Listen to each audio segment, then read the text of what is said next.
Hi friends, today I'm going to show you how to make a planter. It's going to be from scratch. So I'm gonna basically make a planter for this area. So the idea is to basically cover the cover the unsightly thing which is under the deck. So I don't like it.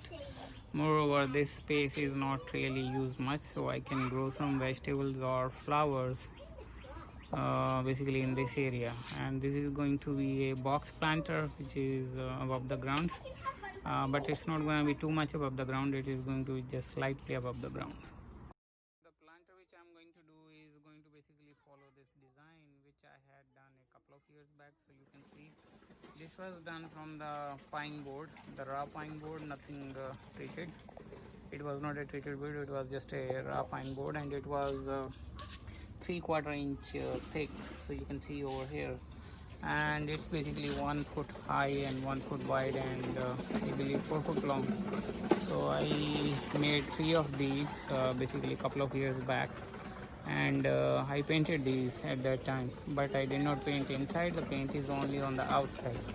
By the way, this was done in 2016 and the paint is still holding good. I mean, only this year I have seen some peeling. So the one that I'm going to make is going to be similar to this, but with some different dimensions. I mean, the size, length, width and height is going to be different. I'm doing to do is, like, I had this 2 by 12 by 12 board which I have cut exactly in half. It was slightly longer than 12 feet. So it was 12 feet and 12 and quarter feet. So I basically have cut it into like 6 and half of 6 and 1/8. So basically this is one piece out of it. So right now what I'm doing is basically I'm staining it with the vegetable oil. Again, the purpose is there are two purposes of it. One is it's gonna basically increase the life of the wood. It's gonna stop it from basically rotting. Eventually it's gonna rot, but with the oiling it's gonna basically hold much longer. And the second reason is, like, to get the color out of the wood. So if you just put the raw wood, you can see, like, with the sun it will basically turn into this kind of yellowing, but over here uh, it's gonna be little red tone, and we're gonna put two tones of basically two coats of vegetable oil once the first one dries up. So then I'm gonna basically so since I'm in a hurry over here, I may not wait basically for it to fully dry. So I'll just oil it for one coat and then quickly give another coat, and then after that I'm gonna basically assemble the box by screwing in. So I'll show you the progress and what I'm doing and what kind of wood and all tools you need.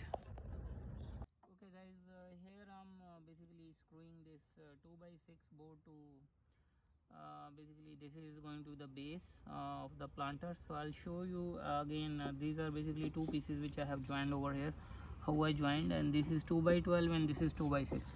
But let's finish this first.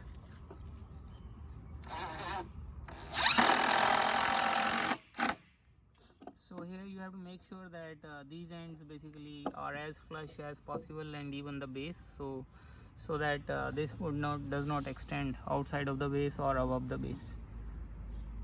This is going to be the base, as I was saying earlier. So base is basically 2 by 12 and then 2 by 6. So this is going to be front facing.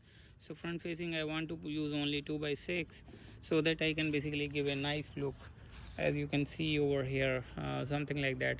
I want to have something like that kind of look, so that's why I'm using 2 by 6 in the front.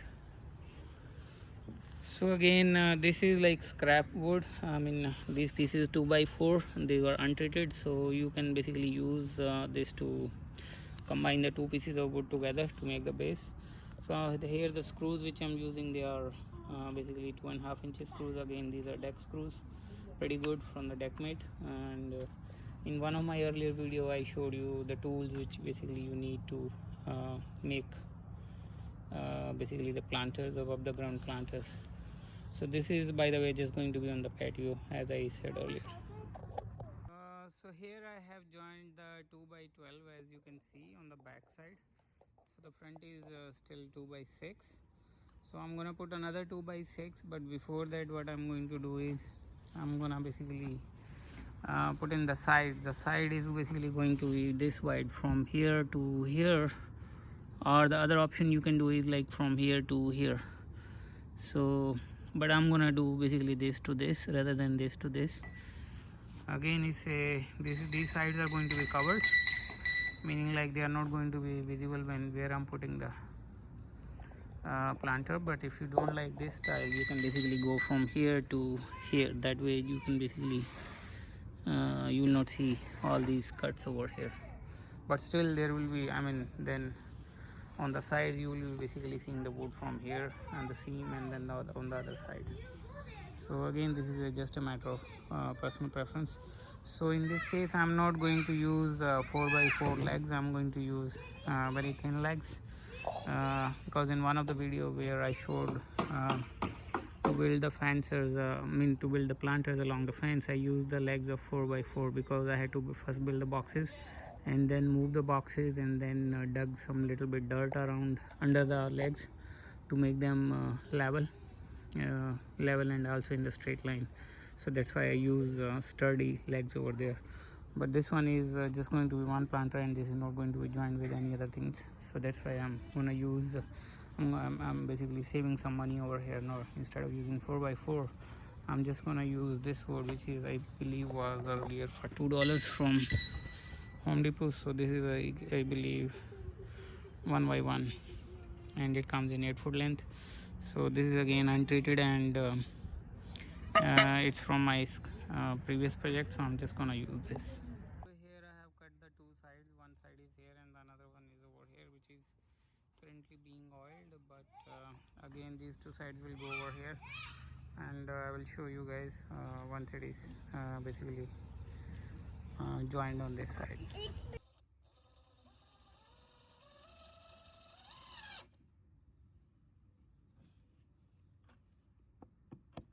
So here you can see I'm basically trying to make it little flush basically over here and here. So I pushed it with the hand, or you can use a little stroke of the hammer to push from this side if it is inward, and if it is outward then you can basically give a little tap of the hammer on this side.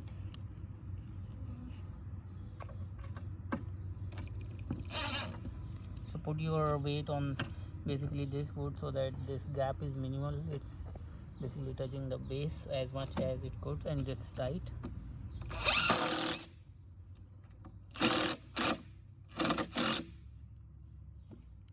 So when you are basically tightening your screws, make sure they are flush with the wood, not too much inside, unless you have to do that. Meaning sometime what happens, the wood these things don't join together. In that case you have to put the weight on this and then screw it gently so that basically the gap goes away. But otherwise you should always keep your screws when you do it in the wood to be flush, so that it's nice and clean. And moreover, it gives you some buffer also, so that in the future if you have to over tighten it, then you have some margin, because it's flush, it's not basically too much inside the wood. So here I'm joining the other side. So you can see after taking the measurement I have cut it, and I cut it a little bit basically snug, so that it's not loose, because you if it is tight you can basically again cut a little bit of side, but if it is loose then that's gonna create a problem. So be sure not to cut loose.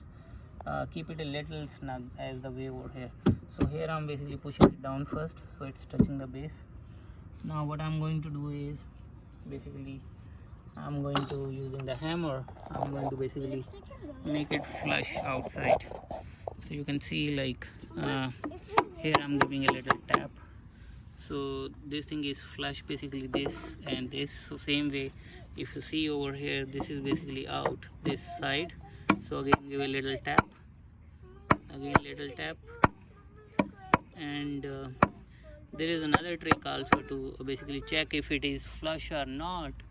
What you have to do is like, but make sure you are wearing the gloves.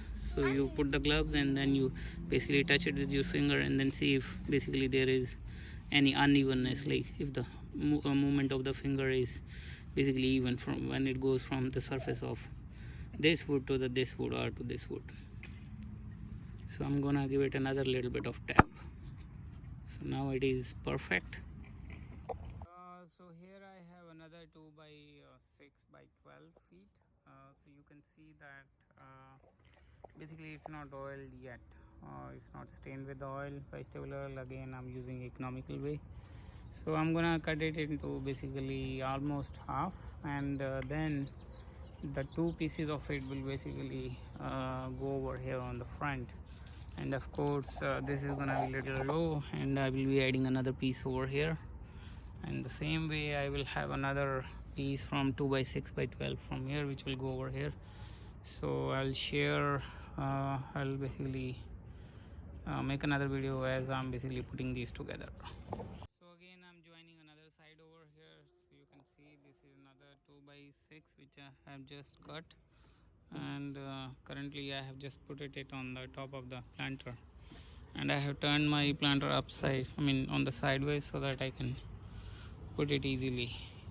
So after this I most likely have to add another piece of wood over here on the side, this one, and then most likely, if this is 2 inches, I think it's gonna be 3.5 inches, because these 2 by 6 are actually 2 by 5.5, they are not 2 by 6. So here is the third piece which is coming on the front. So it is screwed from one side, but this side I'm screwing in. So basically this is gonna finish the front side, and then we have to put one piece over here, which I will show you how to basically attach it, and then one side in the back. So essentially now I'm left with only putting two pieces on the sides, and then one piece on the back side. So once all that is done, then this planter is finished, and then you can use the landscaping fabric inside, as I advised earlier also in my previous video. That will basically uh, help basically the dirt from getting into these crevices and eventually flowing through it, and making your what do you call, planter look bad. So that is must. So I would say, like, if you are putting it on the patio, you should use the landscaping fabric inside. So here you can see that I have cut one side. So it was basically like this, and I cut this piece from this wood. So this is like 3 and 3/4 wide, and 16 and 3/4 long. So again I have marked the other one. So I'm using a circular saw over here, but if you have a table saw, that makes a life easier. So again, before you cut the wood, make sure that you are taking the measurements. Measure it twice, and then cut it once. That's what they say. So that's absolutely how it should be. So what I did, I basically measured this is gonna be my width of the wood, and this is gonna be the length. uh, so I measured these, and then this, and again put those markings on the board, and then I'm cutting it. But if you have a table saw, then you can cut it easily. Okay, so here is the basically wood which I was talking about will go on the side. So one will go here, and another one will basically go onto the other end. So I'm gonna screw this in, and then I'm gonna screw this end. This piece of the wood will be basically screwed in over here. Again, these are stained with oil, so I'm just gonna basically hammer it in a little bit, and then just gonna put one screw, two screws here, and then two screws over here. So these are the sides which I was talking about, and I cut last, and then I put it over here basically with the two screws on this side, and two screws on this side. And again, you make sure that when you cut this piece of wood, like, you measure twice and you cut once, and keep it little snug. Don't keep it loose, otherwise it's gonna be a challenge to put it in, or even if you put it in, there is going to be gaps over here from where the water you're gonna lose the water and the dirt. Of course you can save the dirt with the landscaping, but the water will definitely seep out through these when you water the plants. And we want to keep this box, basically all the sides and all the pieces, as snug as possible, so that there is minimal leak of the water. I mean, when you do the planters, yes, there has to be drainage of the water, but as such it has enough basically gaps in the wood and all that, which will basically cause the good drainage, which will basically result into good drainage of the water, so you don't have to basically account for that. So some people might say yes, like drilling a hole over here to basically drain the water. So I would say don't do that, because you already have this gap and you also have the gaps over here and over here. This is another 2x6, if you can see. Let me show you from the front side.